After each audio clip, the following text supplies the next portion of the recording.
So as you're moving through the process of searching for and buying your Spanish property, you are going to have lots and lots of questions. In this video, we address some of the most frequently asked. Stay tuned.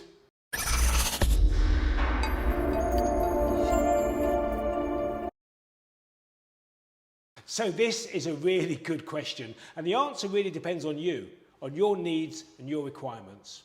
If you buy a second-hand property, of course it means you can get inside, you can touch and feel it before you buy.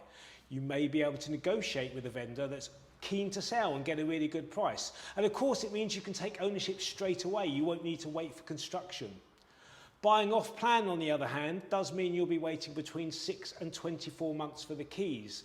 But what it does mean is you'll be getting a brand new, contemporary, open plan property at well under market price, sometimes as much as 40% below what the completed project would cost.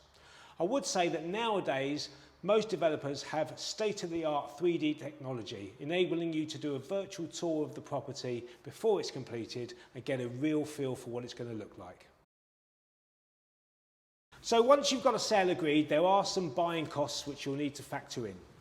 For a resale or second-hand property, the lion's share of this is transfer tax, and that's set at 8% for values up to €400,000, 9% for 400 to 700,000 euros, and lastly 10% for purchases over 700,000 euros.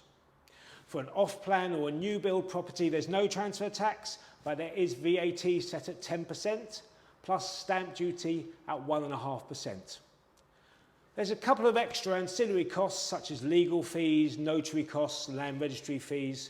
So to sum it up, for a resale property, allow yourself around 11% on top of the purchase price.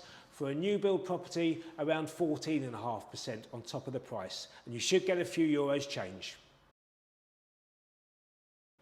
So we get asked this question a lot, and it generally means how fast can we complete because you're eager to get in and enjoy your Spanish home. It's normal. Well, generally speaking, 6 to 8 weeks from acceptance of the offer through to completion is a reasonable time frame. It may take a little bit longer if the vendors are non-resident because they may have, say, one last holiday planned. They may need to book flights to come and take away their personal belongings. Now, the most important part of the process is the legal due diligence, and that's where your lawyer's checking the title's clear and there's no debts and charges and encumbrances on the property. So the best advice I can really give you here is try and be patient, let your lawyer do their job thoroughly. But generally speaking, with a fair wind behind you, you're looking at 6 to 8 weeks. So once you've bought your Spanish property, you're going to want to know the running costs. Well, aside from the obvious like utilities and internet, there's two main things to think about. The first is IBI, and that's paid to the town hall once a year, and it covers the upkeep of the general area, so things like street lighting and road cleaning. For an apartment, you're looking between 500 and 600 euros a year. For a villa, 1,000 euros, maybe 2,000, depending on the size.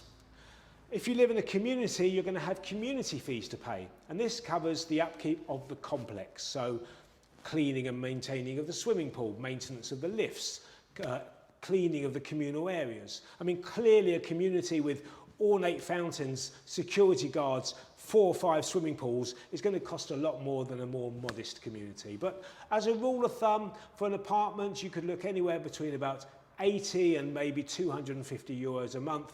For a small community of houses, maybe a little bit more. How many estate agents do you need? Well, the more the better, right? Wrong. In fact, nothing could be further than the truth. The best advice we can give you here is to find one agent who really understands what you're looking for and let them do all the hard work for you. You see, the way the market works in Spain is all the established agents, we all share properties. So any agent can show you any property listed by any agent. So find someone that you trust, that has a good reputation. Of course, we hope that agent's us, and let them do the work for you.